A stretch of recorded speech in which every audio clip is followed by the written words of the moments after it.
አቶ መስፍን እያደረገ ያለው ነገርና ወይም ደግሞ ወይዘሮ ሜላት ላይ ወይም ለወይዘሮ ሜላት ምንም አይነት መልስ ሳይሰጣት ያየሽው ነገር ነው በቃ አለቀ ብሎ መዝጋቱ ልክ ነው ወይስ አይደለም? በነገራችን ላይ እኔ አሁን ሳስበው ወይም እኔ እንደተረዳሁት አቶ መስፍን ብሎት የቆረጠለት ይመስለኛል። ወይም ደግሞ ላይክ ብዙ ጥግ ተጉዛችሁ ያ ነገር እንደማይሳካ ስታውቁት የምታቆሙት ነገር የለም። እንደዛ ነገር ይመስለኛል አቶ መስፍን። ወይዘሮ ሜላትን በጣም ብዙ ነገር ታግሷታል። በጣም ብዙ ነገር ተናግረው ብዙ ንግግሮችን ችሎ አጥንትን ሰርስሮ የሚሰብር ነገር ተናግረው ሁሉንም ነገር ችሎ ነገር ግን አብሮ ለመኖር ፈልጎ ነበር። ነገሮች ግን እሱ እንዳሰባቸውና ወይም እሱ በሚፈልገው መልኩ እየሄዱለት አይደለም። ስለዚህ እኔ ሳስበው አቶ መስፍን የበቃው ይመስለኛል የሜላት ነገር። እንግዲህ እሷ ከሱ ድረስ ሄዳ ይቅርታ ልታደርግለት ነበር። ነገር ግን ያየሽውና ያየሽው ብቻ ነው፣ ሌላ ምንም እምልሽ ነገር የለኝም ብሎ መልሷታል። ይሄ ነገር ደግሞ ወይዘሮ ሜላትን በጣም እየከነከናትና እያመማት እያንገበገባት ነው። እናቴን ምንም ነገር አላደረኩም ብሎ እንዴት እኔን አድርጊያለሁ ይለኛል። ከምናሴ ጋር ራሱ ስትጨቃጨቅበት ነበር። ምናሴም ቢሆን አባቴ ምንም ነገር አያደርግም ነው ሲላት የነበረው። ነገር ግን እሷ ጭንቅላት ውስጥ ያስቀመጠችው አድርጎታል የሚለው ስለሆነ ልትመለስ አልቻለችም። ያም ሆነ ይህ አቶ መስፍንም ቢሆን አሁን የበቃው እያበቃለት ወይም ደግሞ ይሄ ህይወት የሚቀጥል አይመስለኝም ብሎ ወስኗል። ተስፋ ቆርጧል። ታውቃላችሁ ቤቷ ድረስ ሄዶ እሷ ካለች በቤቷ የሱም ነው እዛ ሄዶ ላስረዳሽ፣ ተይ በዚህ ደረጃ እኔን እንደዚህ አትገምችኝ፣ እኔን ስታቂኝ እንደዚህ ነው ወይ ብሎ በጣም ተማጽኗታል። ነገር ግን እሷ እንደ ውሻ አድርጋ ነበር የመለሰችው። አሁን ከአሁን በኋላ አቶ መስፍን እንደው ታርቀው እንኳን ቢመለሱ እንደ በፊቱ ወይም እንደ እስከ ዛሬው ለሜላት ክብር ይሰጣታል? ኔቨር የሚሰጣት አይመስለኝም። ሰላም የኔ ምርጦች እንዴት ናችሁልኝ? ሰላም ናችሁ ወይ? በያላችሁበት ሰላማችሁ በዝዝት ትረፍረፍ ይበልልኝ።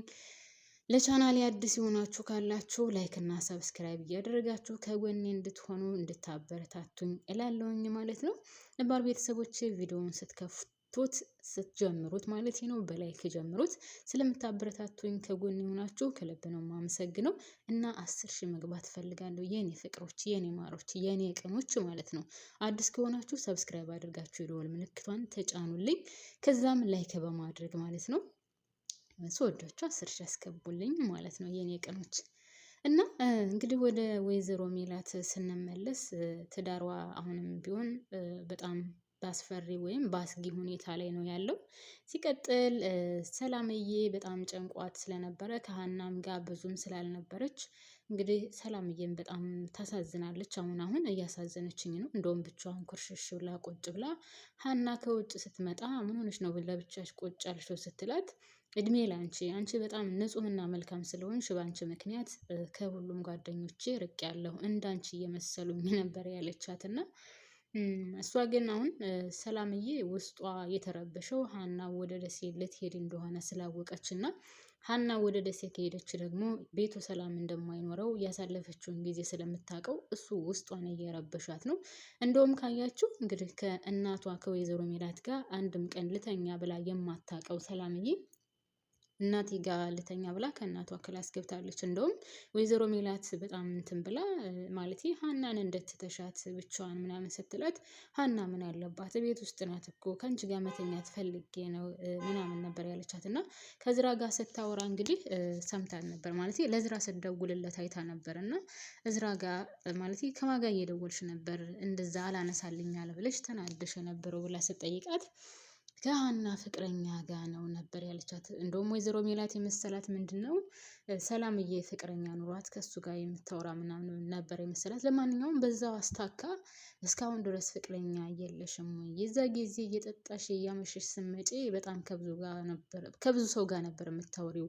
አሁን ግን ከማንም ጋር እያወራሽ አይደለም እና በጣም ተሳስቻለሁ። የዛ ጊዜ አንቺ ንጹህና በጣም ጥሩ ልጅ ነሽ። አንቺ ክብርሽን ጠብቀሽ እስካሁን ድረስ ያለሽ ልጅና በጣም ምርጥ ልጅ ነሽ። እኔ የዛ ጊዜ እንደዛ ስናገርሽ የነበረው ታረግዣለሽ ብዬ ፈርቼ ነው ነበር ያለቻት። ነገር ግን እሷ አርግዛ ነበረ ለሰላም ማለት ለሀናን ከአንድም ሁለት ጊዜ ደም ስጭ እያለች ሀናን ስታስጨንቃት የነበረችው ወይዘሮ ሜላት ማለት ሰላም እርጉዝ ሆና አስወርዳ ደም እንደፈሰሳት አታውቅም። በሰዓቱ ያው አሟት እንደነበር ነው የምታውቀው። እና ሰላም ደግሞ ይህን ስትላት በጣም ነበር የደነገጠችው። አንቺ ባታውቂ ነው እንጂ ከወንድ ወንድ እያማረጠች አርግዛ እያስወረደች በጣም ረካሽ ልጅ ነው ያለችሽ እያለች በውስጧ ታስብ ነበር። እና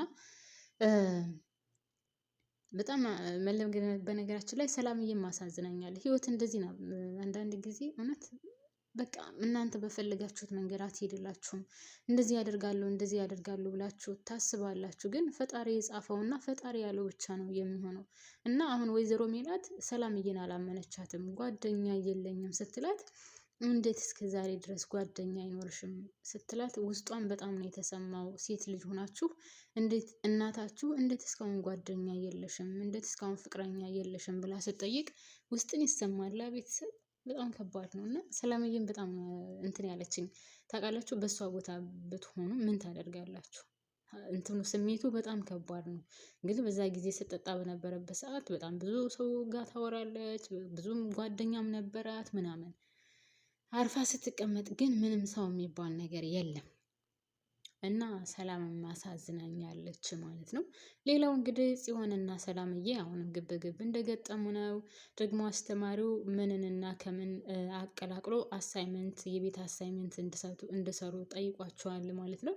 እሱ በፈለገው መንገድ እና እሱ በሚፈልገው መልኩ ነው እንዲሰሩ የፈለገው። እንግዲህ እዝራን ከሆነች ልጅ ጋር አጣምሮታል። ሰላምን ከጽዮን ጋር፣ ሀናን ከቅዱስ ጋር አጣምሯቸዋል ማለት ነው። እንግዲህ በዚህ ምክንያት ነው እዝራም ሊቀና የቻለው።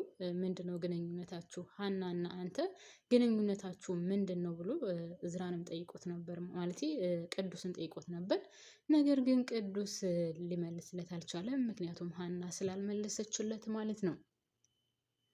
እና የዚህ ድራማ ውጥንቅጡ የጠፋ ግራ የገባው ምኑንም ልናቀው አልቻልንም። ገብቷችኋል? አሁን ሀና ወደ ደሴ ልትሄድ እንደሆነ በምን ምክንያት ልትሄድ እንደሆነ በጣም ብዙ ሰው አውቋል። እዝራ ግን ማወቅ ነበረበት። ከምንም በላይ መጀመሪያ እዝራ ነው ማወቅ የነበረበት። እዝራውን በጣም እየተጨነቀ ነው። እንግዲህ ሰላም ማለት ሀና የኔና ያንተ ግንኙነት እዚህ ላይ ያበቃል። እማታምነኝ ከሆነ እኔ ጨርሻለሁ። ምንም ቦታ እየሰጠችው አይደለም፣ ለእዝራ ጊዜ እየሰጠችው አይደለም። ስለሚፈጠረው ነገር በህይወቷ ምንም እያስረዳችውና እየነገረችው አይደለም። ስለዚህ ይሄ ነገር ደግሞ እዝራን በጣም ውስጡን እያመመውና እየከነከነው ነው። ደግሞም እውነት ነው ማለት አንድን ሰው እየወደዳችሁት እያፈቀራችሁት ማግኘት እየፈለጋችሁ ከሱ ጋር መቀመጥ እየፈለጋችሁ ከሱ ጋር ቁጭ ብለው ማውራት አብሮ ጊዜ ማሳለፍ እየፈለጋችሁ ያ ሰው ደግሞ ጊዜውን ሲነፍጋችሁ ምንም ነገር መናገር ሳይፈልግ ሲቀር የሚያደርገውን ነገር ሳታውቁ ስትቀሩ በጣም ያማል፣ ውስጥን ይከነክናል። እኔ ምንድነው ማድረግ ያለብኝ? ቆይ ምን ላድርግ? ስለምወዳት ነው እንደዚህ የሚሆነው ወይስ ደግሞ ፍቅሬ ስለበዛ ነው እኔ እሷን መቆጣጠር ያቃተኝ? እንግዲህ ሀና ምንድነው ያለችው? አንተ ፍቅርህን እንዴት መግለጽ እንዳለብህ አላወክበትም፣ ፍቅርህን እንዴት መያዝ እንዳለብህ አላወክበትም ነው ያለችው።